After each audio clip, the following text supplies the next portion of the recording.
Welcome everyone who is online. Thank you so much for joining us. Thank you so much for your patience waiting for us to get started. My name is Brenda Salas Neves. I'm part of the Human Rights Funders Network. And I'm very excited and very honored to be here today alongside such powerful organizers, movement organizers, and funders organizers. Today, the event is we will be talking about and exploring and discussing about what the role, the duty of philanthropy is in investment practices. So before we get started, we'll go around and we will introduce ourselves. So I'll pass it towards, I can say my name again. I use they and she pronouns, part of the Human Rights Funders Network. I'm currently residing in the land of the Native people, and I'll pass it to my left. Good morning, everyone. My name is Monica.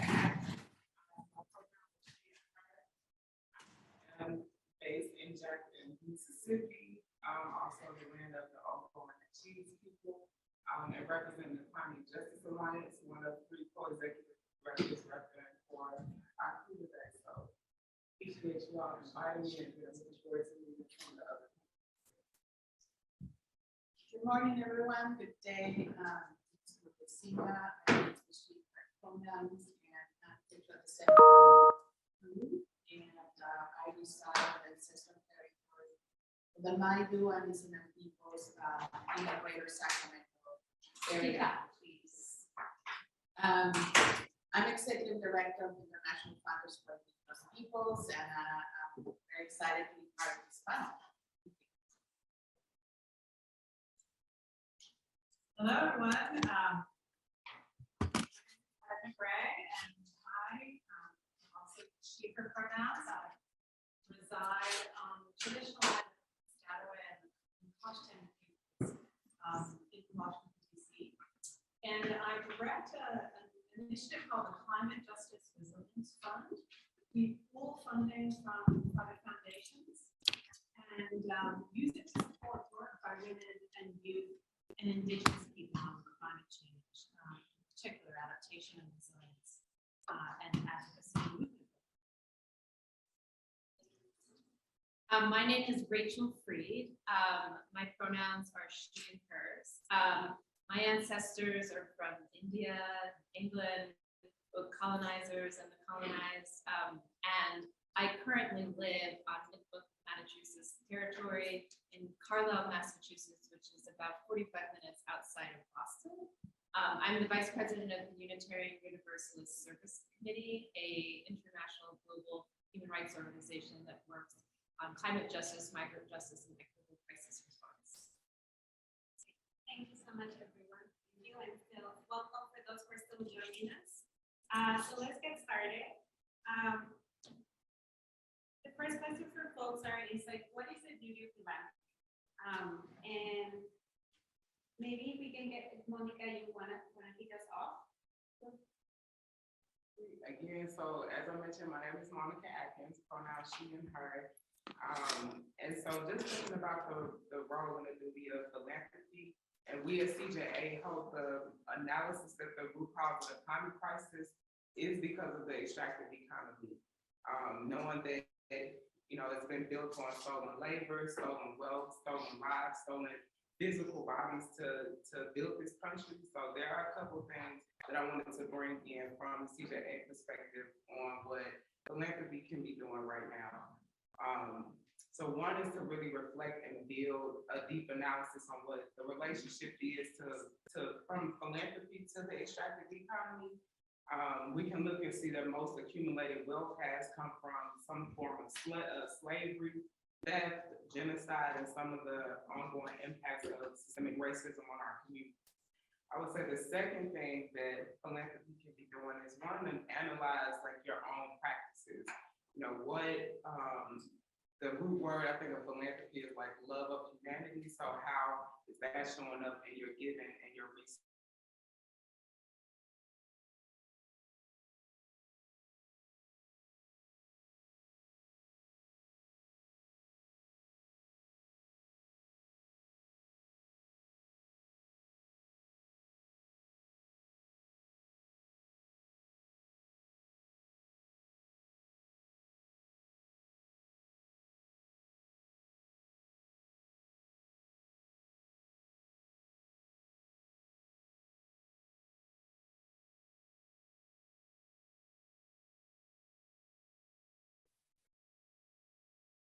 understanding that if you're not funding climate justice, that you're not funding frontline communities, then you're not funding climate justice directly.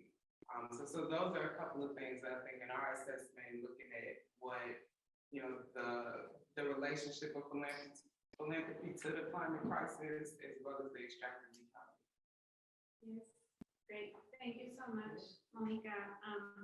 And I think building up on what you were saying, I wanted to bring this back to you, Heather, especially because of the work that the Climate Justice Institute has been doing in terms of the practices and the changes that you have been doing organizationally to really advance climate justice. Can you share a little bit more?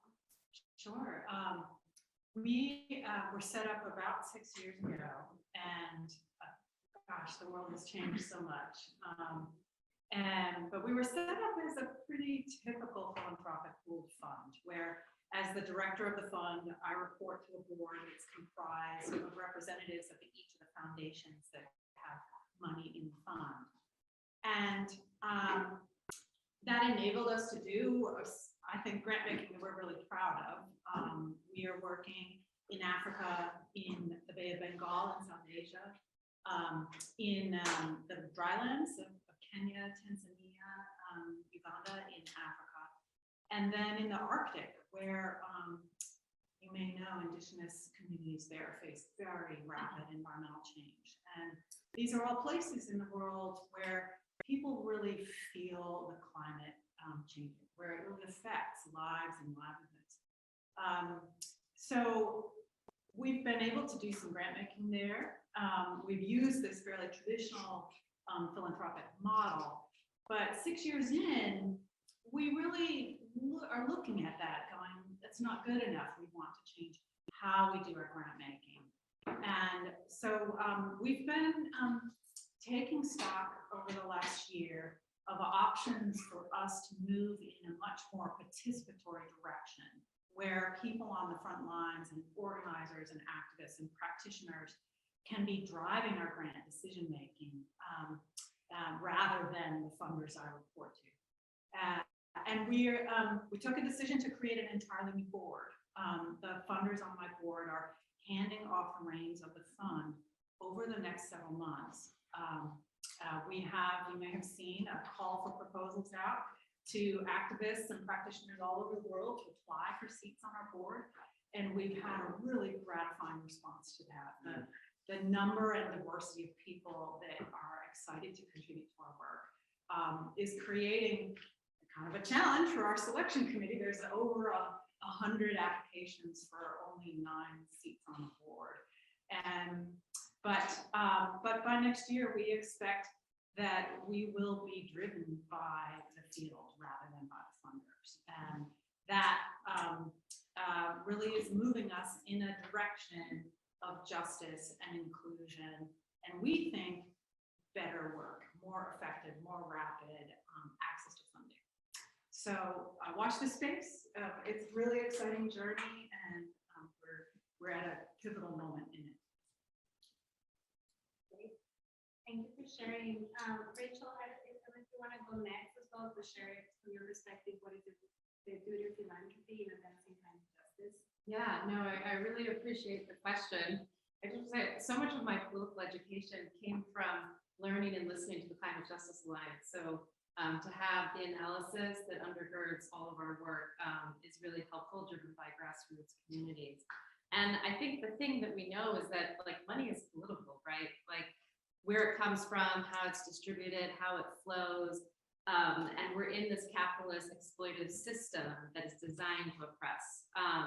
And so at UUSC, one of the things we've been thinking about is not only so much of our work, our programmatic work out there in the world is about the rights of those displaced by climate change, but communities have long been displaced by the currents of our exploitative economic system, which has had social, political, economic repercussions. So the thing, we're an 85-year-old something organization that was founded after World War II, and we're asking ourselves, like, how did we accumulate our wealth as an organization? How are the assets that we manage, the resources that we manage, the land that we sit on, how are all of our practices contributing to this system that is actually exploiting the very communities that we seek to serve on our programmatic work. And so we're asking a lot of questions and shifting how we practice resource management and really thinking about this. Because we know that the exploitative economic system is designed to oppress, and we don't want to continue to contribute with how our funds and resources are managed. So I think, one of the duties of philanthropy is to look at our internal practice, to look at the land that we sit on, how we manage our resources. And I'll speak a little bit more about what I've learned. I mean, we are still very much in a learning journey on this. And it's really interesting. Philanthropy is justice work. We don't define it really as charitable work. We think about, we don't even really use the word grantee. We say partners, right? That we're in this work and movement together. And so for us, this is this learning, this next step that we need to do to shift our internal practices will help us feel more in values alignment with the communities and movements that we're a part of. Thank you so much for sharing. And maybe in the next round, we can go around and explore the lessons, the opportunities, and the challenges as well, especially for funders to actually be able to practice, justice-centered organizational structures and decision making. But first, I wanted to bring this question also to you, especially such a unique position that you hold, has such a global perspective, and the relationship between indigenous communities and philanthropy as well. So if you can share a little bit from your perspective. So again, I'm from the Cinda, and I'm the Executive Director of the International Funders for Indigenous Peoples. We're known as IFIP, and for those of you who don't know IFIP, we are the only global funder network dedicated to mobilizing funding and supporting the advancement of indigenous rights and self-determination globally. And so my conversations with all of you will be in that context and the context that we bring about, also bringing awareness of how this all the lens on funding. But in terms of the actual question on the theory of we've been talking about a few things, and some of them which has been already shared here, that I think in the context of where we're living now these days, and I think much of the conversations that have been happening, not only here, but I just came from Australia, where there's like an opening to also bring some of these conversations in their own history of funding to First Nations peoples in that country. But first and foremost, in the context of public justice, I think is ensure that those that are most affected are sitting at the policy table. It's not just about the funding, but also making sure that they are sitting at the policy table. And that relates to either how that works, either locally or nationally or regionally or globally. Not only sitting at the local, at the policy level, but also being supported. There's many publics in the context of indigenous people, there are many indigenous leaders that are working in that sphere, that work on that policy sphere, that need that support to actually be going to these places where decision making is not happening in their communities. Those decisions are being made. Most of the time they're made in Europe and the US or Canada or Australia. So where they need to be going, they need to be funded. Mobilizing funding, and by that I mean direct access to funding to these organizations, flexible funding and long-term funding. These challenges are not going to be solved overnight. They do need long-term support. It can't be a 2-3 year strategy. We're thinking about climate justice and climate change. It's a very long-term problem that needs long-term thinking and solutions. I also think that the other piece that we have been working on at IFIP, think about those organizations that can serve as not to apply for a lens of vehicles of funding, but really think about and indigenous-led funds in the context of indigenous-led funds, organizations that can work in allyship and work in partnership with other funders to mobilize resources in a more cultural appropriate, and if we want to use the word trust-based, participatory, different ways. It covers so much more than just the trust-based. It does the giving in different ways, in ways that are like respecting values and the well-beings of the individuals. So I would call on that as well.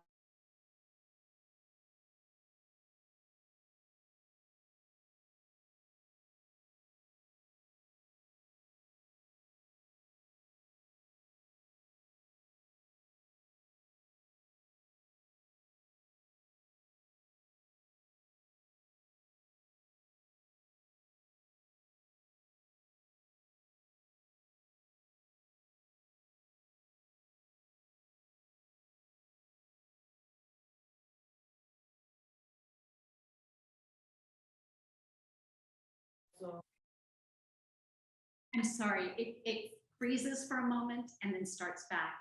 So apologies.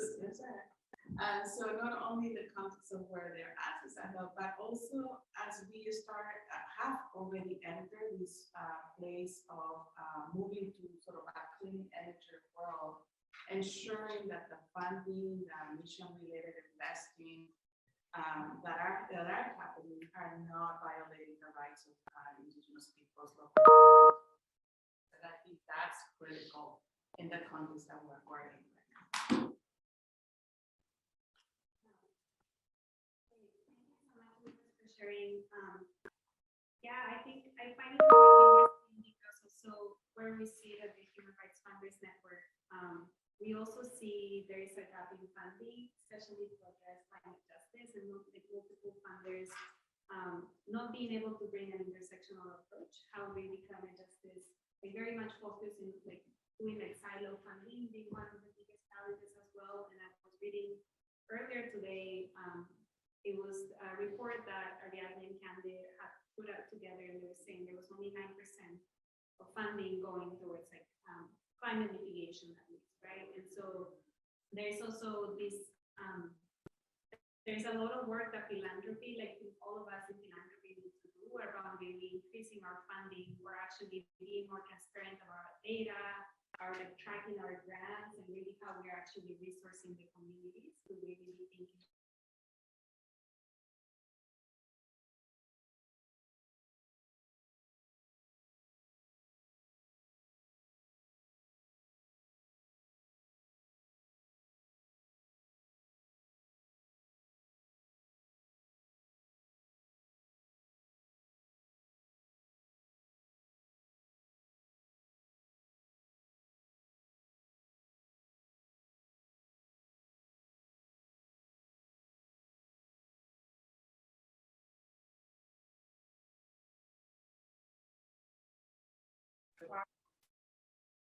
The Climate Justice Alliance first got started, this is around 2010. Grassroots environmental justice groups didn't see themselves in a broader climate movement, which at that time was led by Grasstops, who also weren't centering, grassroots environmental justice groups in their strategies, those that were most impacted. And so we know that, our people's struggles go back for centuries and for decades. Our communities have been fighting against these industries that have been driving the climate crisis. And so EJ groups and movement allies came together over a 3-year alignment process, which created CJA, and that was to create, the center of gravity for the climate movement that was not only built for grassroots and frontline communities, but built by them and are accountable to. So I wanted to share a little bit about how we stay true to our values and our practices is by really taking the leadership of our membership. Our board consists of our elected membership. And so, we let our members leadership be that kind of strategic compass for us and give us that political direction. So that's a little bit about how CJA does it. And just kind of thinking about practices that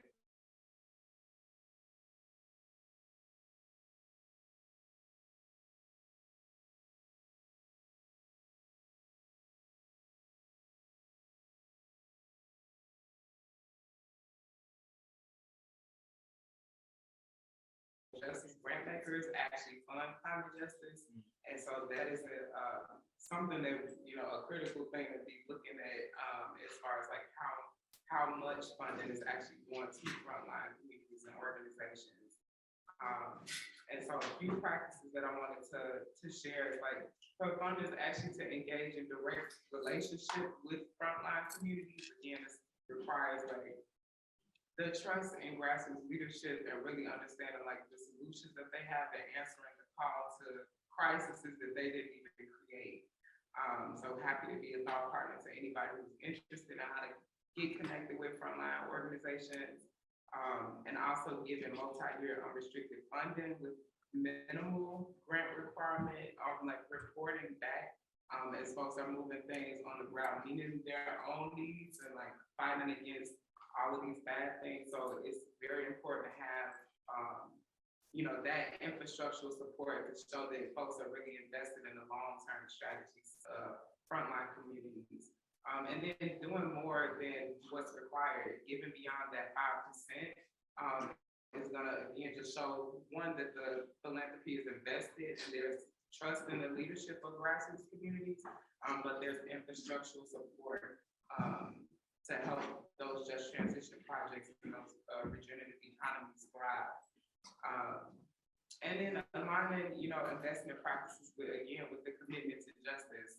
That analysis that I mentioned earlier, building you all's own analysis as well about the extractive economy and the relationship of philanthropy. So these are, strategies or practices I think that we would like to see more of and hope to see more of for the betterment of our communities and the work that our folks are doing.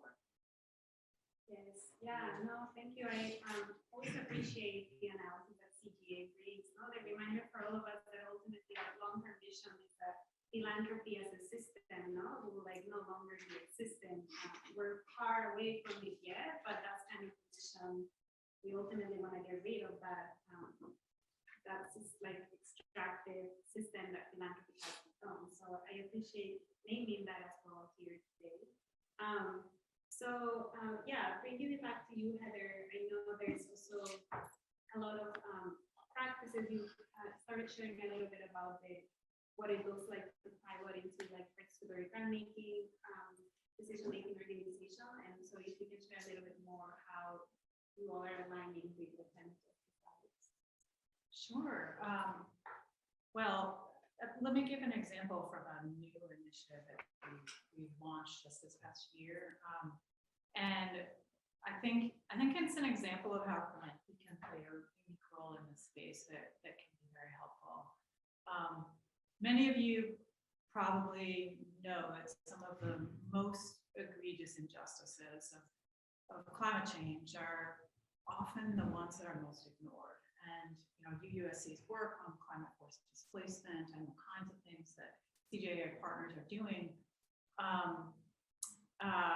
this in the UN gets termed loss and damage. For those that aren't familiar with this, it's a code word that is used for these egregious injustices where climate change causes harms that go beyond what people can adapt to. Or, and maybe theoretically they could adapt to it, but frontline people don't have the resources to do some of the high-tech adaptation that might be needed. And so they wind up, losing their homes, losing lives, losing livelihoods, damages that are really, super challenging to rebuild from. And Pakistan, of course, is in the news with the floods and this latest hurricane in Puerto Rico. All of this heartbreak, this is loss and damage.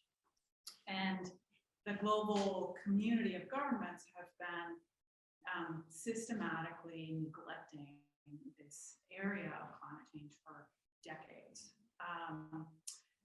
Until last year, the Scottish government was the first government in the global north to make a commitment around funding this aspect of climate action. And CJRF was positioned to partner with them to deploy the funding. This was kind of radical. for the Scots to do this. You know, all of the news articles were about breaking the taboo. And we were really privileged to, as an intermediary fund, be nimble enough to take on that funding. And we've now deployed it. We actually, you know, moved quite rapidly to get money into the field in order to have it positioned for the upcoming climate talks, so that we could say, hey, all of you who had your head in the sand, global governments, it's actually possible to fund this. And it's possible to fund it in a community-driven way and a participatory way.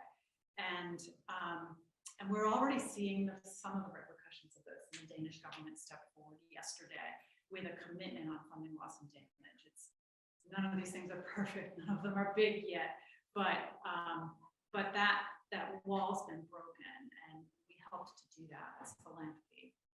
And what we're really committed to is deploying that funding in a way that is participatory. And so one of our grants is actually in partnership with Salota's team in the Pacific and community groups that are figuring out what is going to get lost. What are the damages people care about? Sometimes these things are you know, not bricks and mortar. Sometimes it is ancestral graveyards. It is practices that only exist in one place in the world. And if people can't live in that place anymore, how will they keep that cultural integrity?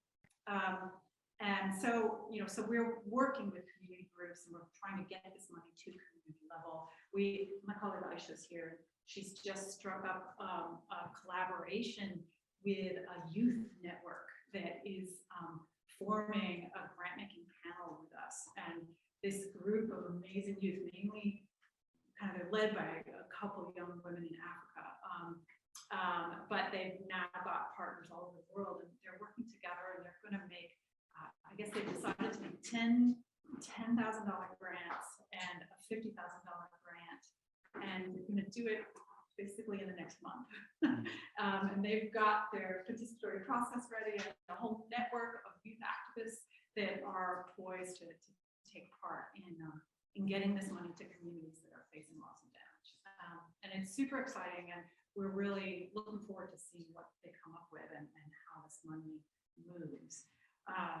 So it's an example, I guess, of some of the practices we're trying out, and some of what's possible when philanthropy decides to move quickly, to trust its partners, and to work with funding partners who are willing to take some risks. Yeah, no, thank you for sharing. I also appreciate some of the challenges that I see as well, especially with philanthropy, that kind of framework that is very much crisis response almost, right? Like we're, you know, and I think this resonates with the work that you all have been doing at USC, which is moving away from these like almost like aid or relief efforts, which are definitely very much important, but how can we actually be planning for the future, you know? And I think frontline organizations, grassroots organizations continue to remind us that we have to be thinking about the future and not just respond to going from crisis to crisis. So it's really great to hear, and especially the challenge that we need to do with governments as well, right? The global governments, there's a lot of learning that they have to do, because they're also the ones that are kind of participating in this all of this economy that is actually harming our earth and our communities. But so it's yeah, thank you for sharing about the work that you're doing. And I think, Rachel, if you want to speak a little bit about the work that USC is doing in terms of your initiatives, practices, so like the work thinking from like more like a reparations framework almost.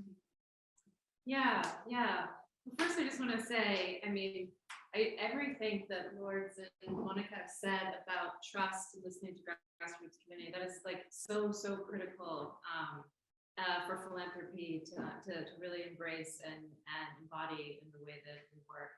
I think so. The piece that I'm going to talk a little bit more about is just the internal practices of our institution, which, you know, as I mentioned, we're in a learning moment. So by no means we've got this to where we like it. But you know, as I mentioned, like, I mean, we were really founded, you know, at a time where there was a significant amount of sort of like white saviors in the world. And our mission has shifted over the years from more humanitarian aid work to more justice-centered work. We're now starting to begin to understand, like, how do these internal practices that around our wealth accumulation and management, how do those actually like contribute to the repressive economy? And I had the great privilege to learn from Anand Jahi from Justice Futures about how mainstream environmental social governance funds and impact investing are actually falling short, and how community and social justice organizations are actually being impacted. So right now we're looking at sort of a spectrum, like this idea of responsible investing. The idea that the ESG field has really been dominated by fund managers who don't have those same connections with grassroots communities. So it's like sort of not in alignment with the model that we're practicing in the world.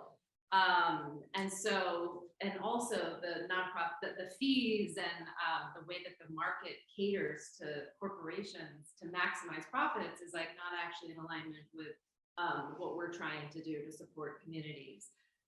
So now we're thinking about, okay, how do we actually, beyond our programmatic grants, how do we think about how to invest in resource communities to build power? And how do we make sure that we're not causing harm through extractive like practices, even our retirement accounts, like our employee managed retirement accounts. So we're trying to explore these more radical, just to many in the mainstream, right, values aligned funds. And we're trying to sort of shift the worldview of those who might think differently about this, and reorient our board. Right now, we're going through a learning process with our board.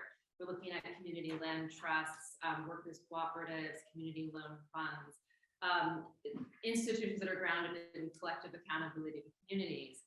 And we're learning about the different options for employee retirement accounts and all the ways that we can change our practices to contribute to the world and the more feminist economy, right?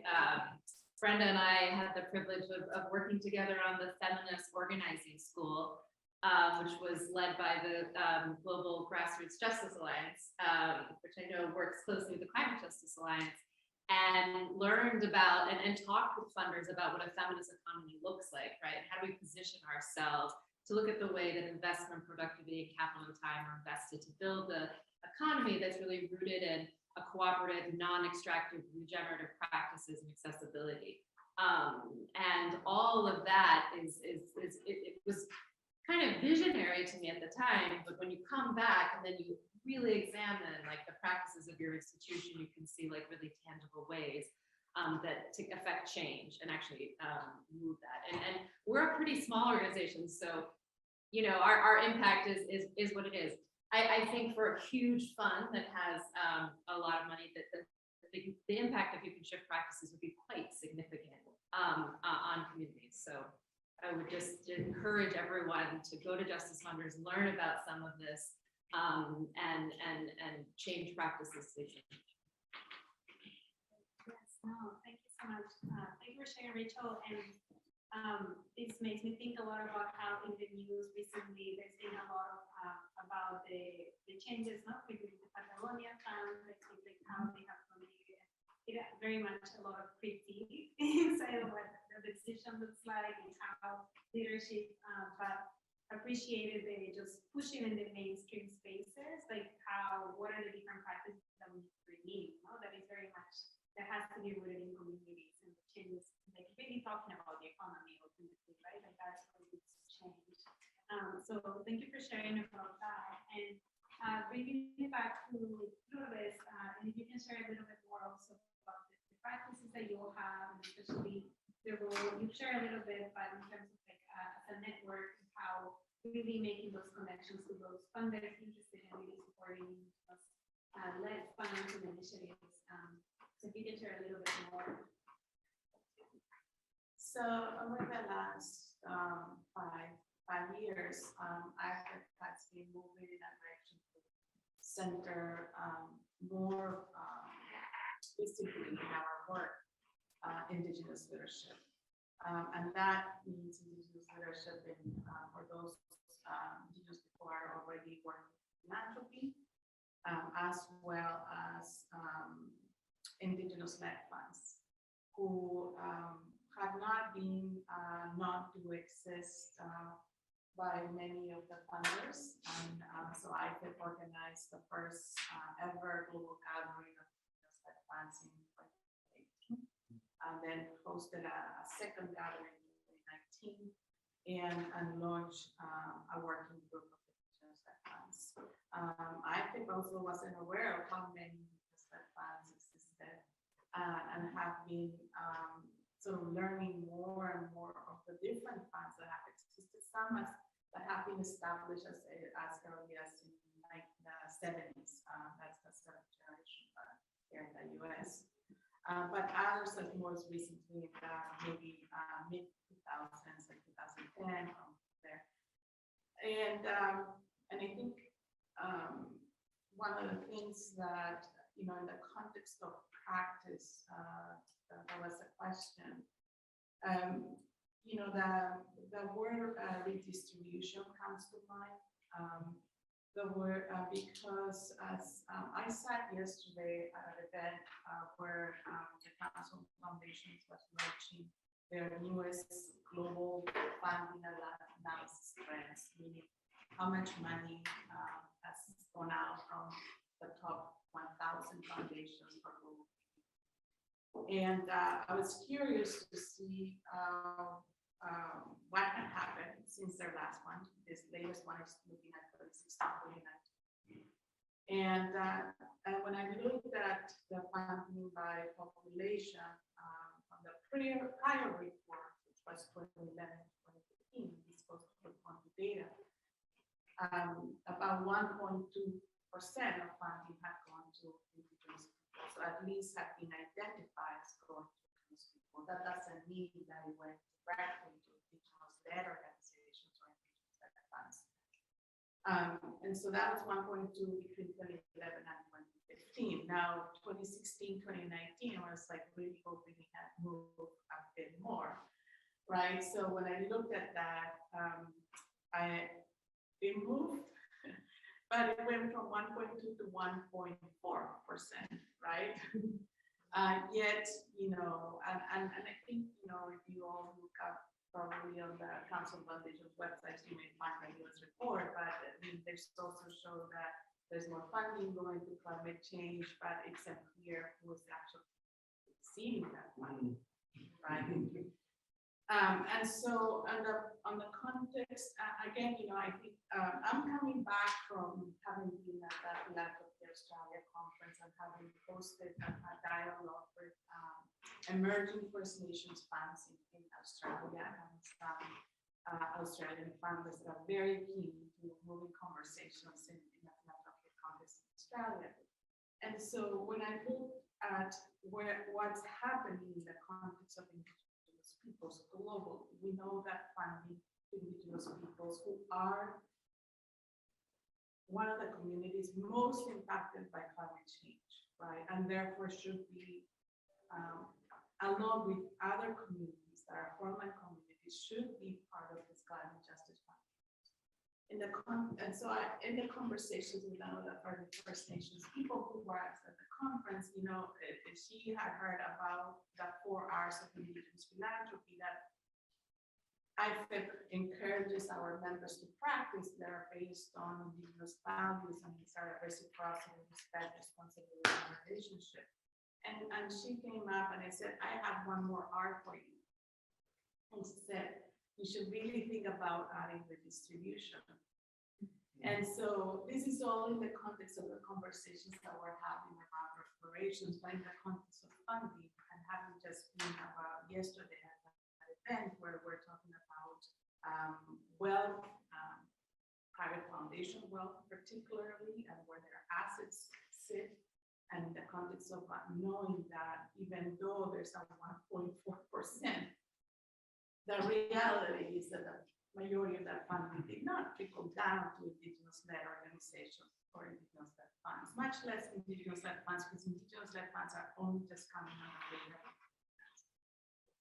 And so in that context, I think it's a matter of practice. We really need to think about redistribution and what that means for those who are holding their own endowments. And what does that look like? And it looks not only supporting long-term frontline communities, but in the context of the work that I've done, we're calling for redistribution of that funding going to indigenous-led funds who have existed. For many of them were not started because a funder came knocking on their door to say, hey, you want to start an indigenous-led fund? No, many of them have started because they decided to organize. And some of them are coming off their political arms of organizing, like the case of the Podali Fund in Brazil.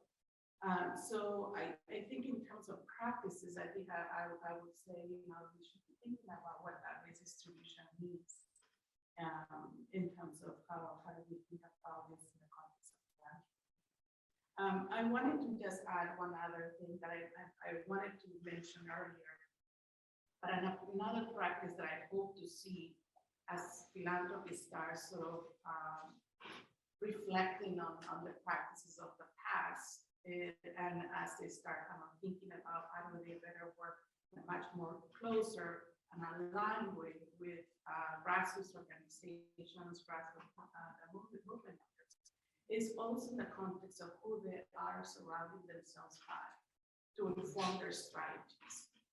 Many foundations, and we all know this, invest heavily on consultants. Many of these consultants are like sitting in offices that have never even seen those communities in which they're helping them inform their strategies. They do it by interviews, right?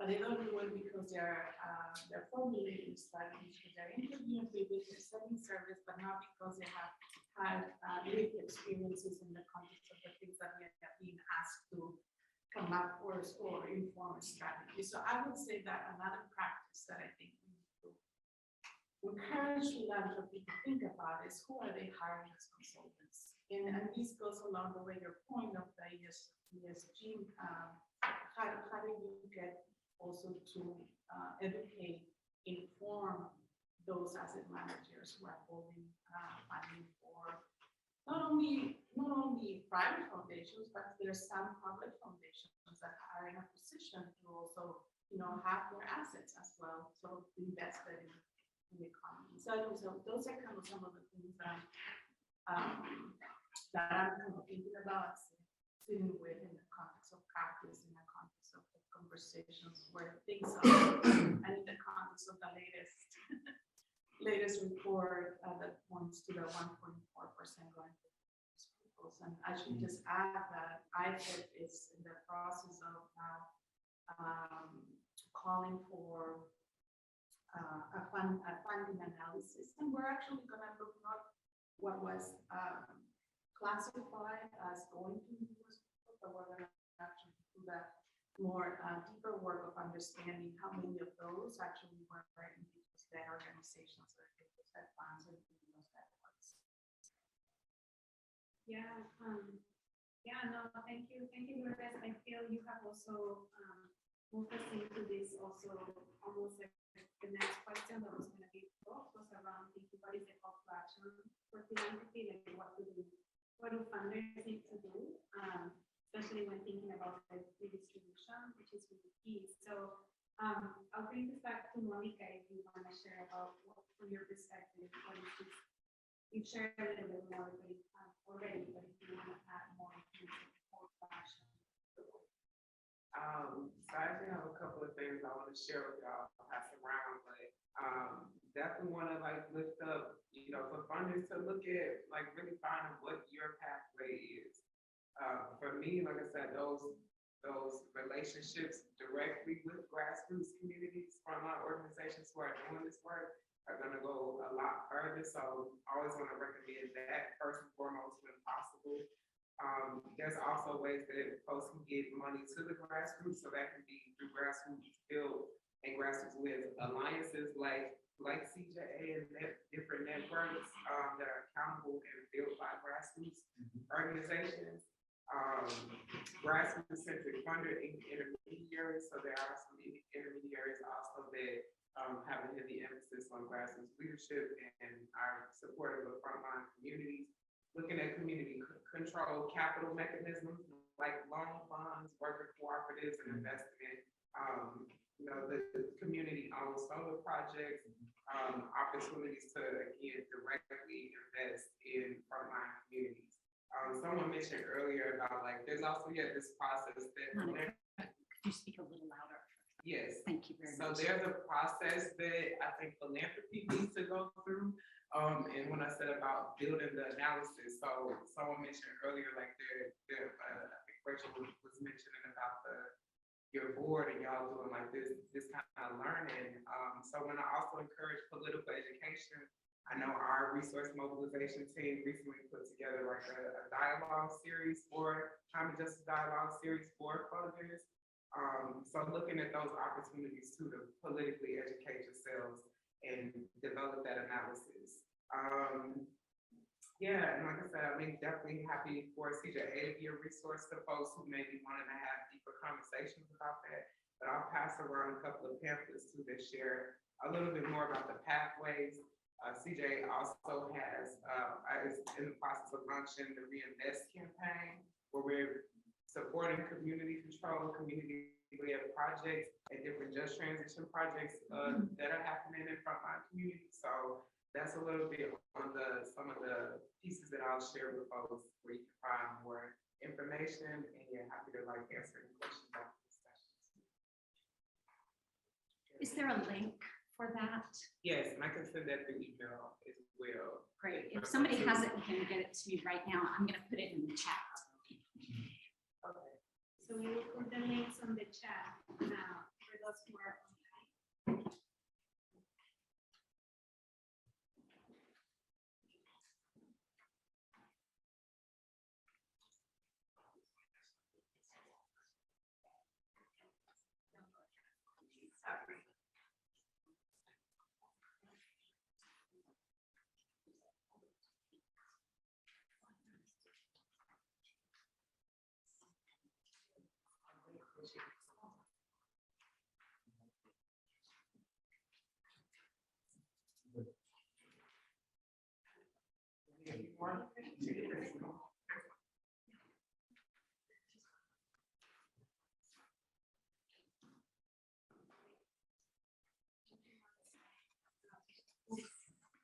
Resources,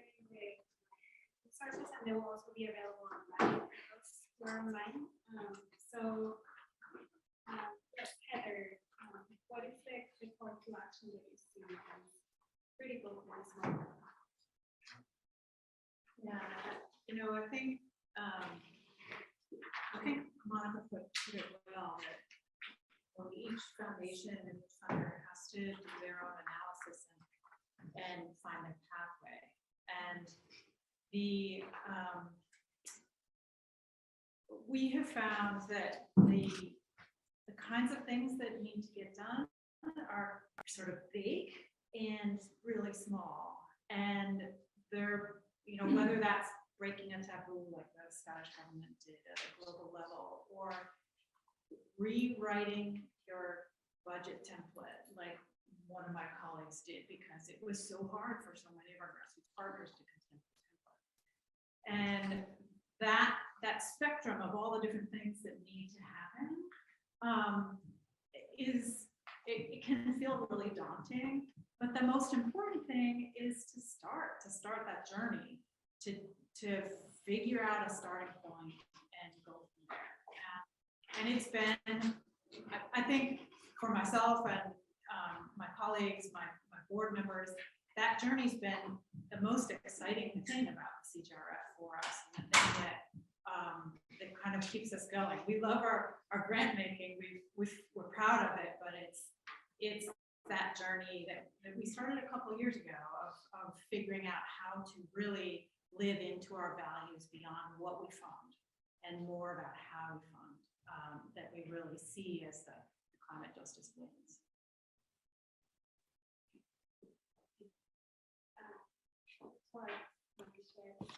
Sure. I mean, everything I think everyone's sort of spoken to it, the importance of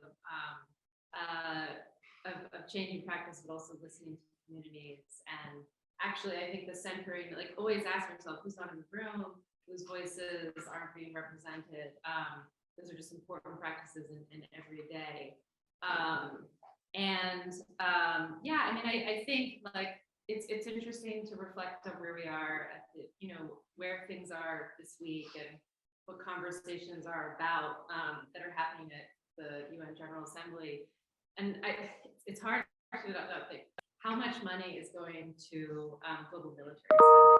Just sort of always so frightening to me in many ways, and the connections between militarization and power and governance and the economy and the just transition framework is so helpful for understanding like why aren't we building the world the way we want to, and what is the vision of the feminist economy? What does that look like? And so I think like that political education, as Monica said, is so critical. Understanding the racialized wealth gap, understanding history, understanding how all of these systems, taking a really systems perspective and understanding how we are contributing in philanthropy to these ways is really critical. So I really encourage you to check out Climate Justice Alliance's work because it's really foundational for all of us to really reference.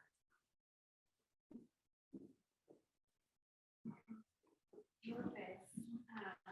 If you want to add anything else, just thinking about this call to action. Well, the call to action, I mean, I think my last point would be, transparency and accountability. Don't make pledges and name certain groups of people and then tell them actually it's not funding that has been already committed. It's not new money, that we're talking about. So I would say accountability is big. I don't know who funders are accountable to. I mean, I know they make surveys, but who are they ultimately accountable to? So I would just stay with that. If they are really about changing whatever they want to call it, social justice, human rights, who are they sort of thinking about when they're doing the grants, where they're thinking about their strategies? And I would just say accountability, transparency and accountability is what where I'm kind of sitting with right now. I think we want to open it up now to those folks who are online and those who are here in person. If you have any questions that you would like. Hello. So thank you everybody for this. My question is towards the folks who do some grant making.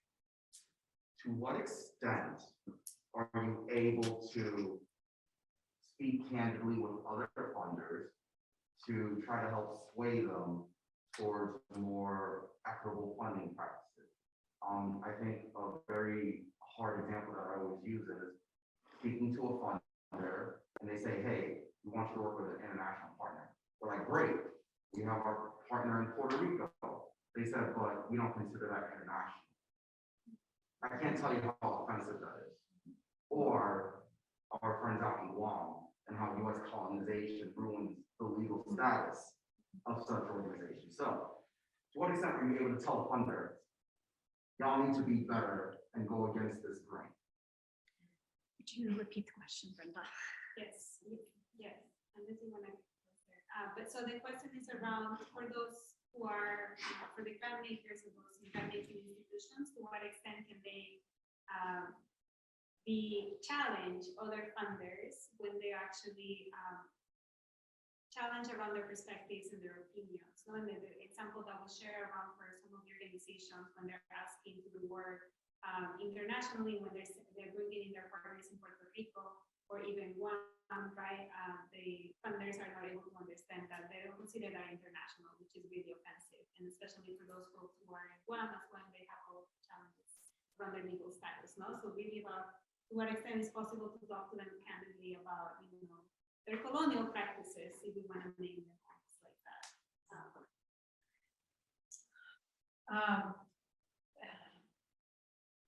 I wish, well, we had as part of our mandate from our very inception to create a space for funder learning and for growing the pool of funders who are taking a climate justice approach to their work.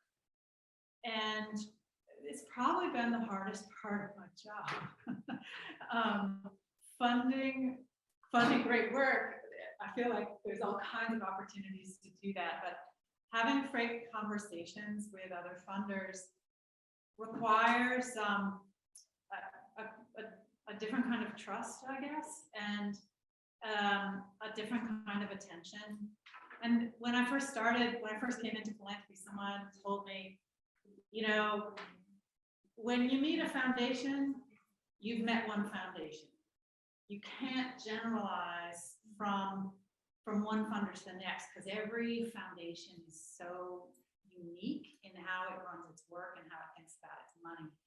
And I think that's one of the things that we've run into, is that foundations, I wouldn't have thought about this, right? That like this foundation or this funder had like this very narrow definition of who's eligible and what legal status counts as what. Like, there's a lot of that in philanthropy, and it each has its own weird pathway. And I found it harder to really call out those specifics. And the more effective conversations I've had have been, hey, we are all part of this dysfunctional system, this unjust system. We all have work to do. Here's where my work on that is starting. Here's where my journey is starting. Where are you going to start your journey? And so that more collaborative sharing tends to be more helpful.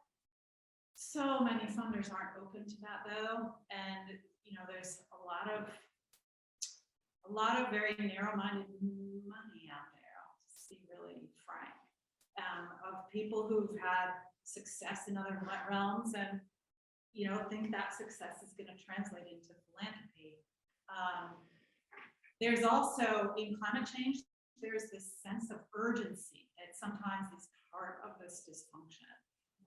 You know, I'm very torn about this, right? And I'm sure others have experienced this. My partners, they want money, they want it quickly. They're dealing with opportunities and challenges that can't wait. And at the same time, there's also a lot of using that urgency of climate change as an excuse to not take this longer journey. And somehow we have to hold those two things in our heads and in our programs at the same time. We're on this long journey of shifting systems that can only be step by step, and eventually those steps get faster, I really believe. But we're also trying to respond to a crisis. So there's a few thoughts for you. I'm happy to talk more afterwards. It's something we've tried lots of strategies on, and some, you know, you never know when it's going to work. And the fact that there's a bunch of foundations that have come forward on loss and damage along with the Scottish government, it's pretty exciting win on that, actually. Can I just pick up on a point that you raised and also made? So I'm the CEO of an Australian foundation that funds in Australia, and we fund in the US as well, and we fund First Nations people in the context of land management in Australia. And I think, you know, as a staff member,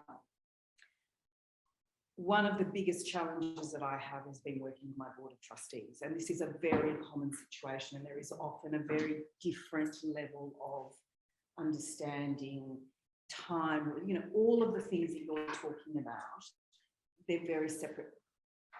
You know, people are at very separate stages. And I think if we're talking about duties of philanthropy, one of them has to be the duty of learning. You know, we have a duty to educate ourselves as people in this space. And that includes our boards. And so I see my role, you know, that is not an expectation that I would have of First Nations organisations to educate my board. It's my role to work with my board to help them on that journey. And I think it's important for organisations that, you know, when someone might say, no, but we can't do this, or yes, we can do that, but not that, that is coming from a multiple number of places. It may not be the position or the you know, the values of the person that you're having a conversation with. There is a backdrop of governance and history and tradition and legacy and mindset that people bring to decision making, particularly when it's shared amongst trustees and staff, that is really complex. But what you're saying resonates with me very strongly. And I think in Australia, you know, we have a very fraught relationship with First Nations people, as everyone will appreciate. And the people who are really at the front line of trying to address these issues are generally the staff, you know, and I think, yeah, what I feel that I can do is ensure that the burden doesn't shift to the organisation to kind of do the teaching. You know, it is my role there to kind of help navigate my board and bring them on that journey in the most meaningful, respectful, enriching way for future relationships. Please let me know if you do not wish to be on the Zoom screen. Yeah, I don't know, Rachel, or what else do you want to add, or we can also take more questions. I think that's fine. Yeah. Sure, I just love the conversation, the duty of learning. That's so important. What you were saying about this sense of urgency, and I think that's what gets us to false solutions. More like trying to quickly fund something that is not going to work. But my question is that I'm new to philanthropy, and I've noticed there's historically been prioritizing quantifiable metrics to measure impact. And I'm just wondering if you know, if you might have advice as someone new to philanthropy talking to their board about measuring impact, and that qualitative impacts are just as important and should be prioritized. So I'm wondering, you know, if you have any tips on having those conversations with boards. Maybe we can take the other question too, or and then we can respond. Yeah, I mean, it's a very, and maybe it kind of responds to your question as well, but it's a question for all of you. It's like there is a new discourse about changing, about decolonizing the relationship between people. They by itself are colonized. They're colonial relationship by itself to begin with. And but also how philanthropy, there is a more progressive, if you want to say that, discourse, but the practices are still the same. And what you just say is reflect how the philanthropy continue reinforcing the practice and the narrative of the capital. The risk, the funders risk their grants to something the X group, indigenous people, Afro-descendant community is doing. So they're risking the funds. So they need to know what you're doing with those funds, in what period of time, and for what outcomes. That's a very colonial logic as well. And people were talking about urgency in time. Philanthropists were in a very colonial time, settler time paradigm. And also about the comfort of not being challenged, the comfort of, oh, I can't say that to our donor because he's our donor. And we don't think that it is our duty to do also. And all those practices, the violence of bureaucracy, the violence of bureaucracy is so prevalent also in the philanthropic relationships. And this kind of knowledge that you just mentioned about to quantify is very colonial as well. So we are not challenges the linear and logic models the philanthropists have inside their strategic plans and evaluation plans and the theory of change plans. Everything is just full of that. So there is so much to do. take another question if there's another one or in the chat. If there's- None in the chat. Okay, so, yes, thank you. And then, folks who would like to go first to respond to these comments and questions. Sure. I'm gonna just sort of speak broadly to all the sort of questions and the themes around them, but if I miss something that you wanted to hear specifically, let me know, but I want to make sure we have time for everyone. So there's like a few questions popping up, and one thing I will say is the USC is like a fairly small, and we do more than grant making. We do advocacy, participatory research, strategic communications, and justice education. So the grant making piece is one portion of the way that we support groups around the world. I consider it, and I know our staff does, our duty to sort of like be a voice amongst philanthropy. So we have staff who are really engaged with IFIP, staff that are really engaged with the EDGE Network. I'm chair of the Human Rights Funders Network. And so like, we really think that we should be having challenging conversations around practices and sharing learnings and what have you. I was just thinking, I was just literally on the ground with a European-based funder having a conversation about how much funding had gone to the Ukraine crisis, right? That was a crisis, and we knew that this was coming. Philanthropy was not prepared. A lot of funding went in suddenly. And no one's looking at the long-term human rights implications and how do we build, particularly there's a lot of feminist organizing going on that should be resourced for the long term. And so we were having kind of a challenging conversation around like how do we do that effectively. So I would say that like, I think it's the duty of all of us. We're in networks, we have power, and we have relationships, relationships of trust, where you can leverage and have hard conversations, and we need to. The last thing I'll say before I pass it on is that I think there are other models of documentary impact. Michael Carrabas, who's the director of our Partners for Grant Making team, did a really interesting look at how do we look at whether USC is contributing to systems change. And we have indicators that aren't around like data, they're really about narrative and storytelling, about like how has our work as an organization contributed to systems change in the communities that we're in partnership with. So our last report was 2020. I'll ask someone to chat it into the website. Because of course we're still on a learning journey. Ours isn't perfect either. But it was a model of like, are we in values alignment with what we say we do, and are we looking at systems change indicators rather than looking at the sort of outcomes data-driven analysis for what we do. Okay, we'll pass it on. Yeah, I mean, I think there was so much instance, I mean, I think I would, to your point on one on Puerto Rico, I would push back. Many of these funders are sort of talking about decolonization. So what does that look like, right, in terms of clear funding and where they're funding? But I think in the context of the qualitative analysis or evaluation, I think it goes back to at least in my view, it goes back to my point on accountability, right? Like, how they know that their funding is actually making change, and by whose measurements are they assessing that? Are they assessing it because of reports that are being done by, are they really reading the reports? I mean, I think philanthropy and foundations to a point read those reports.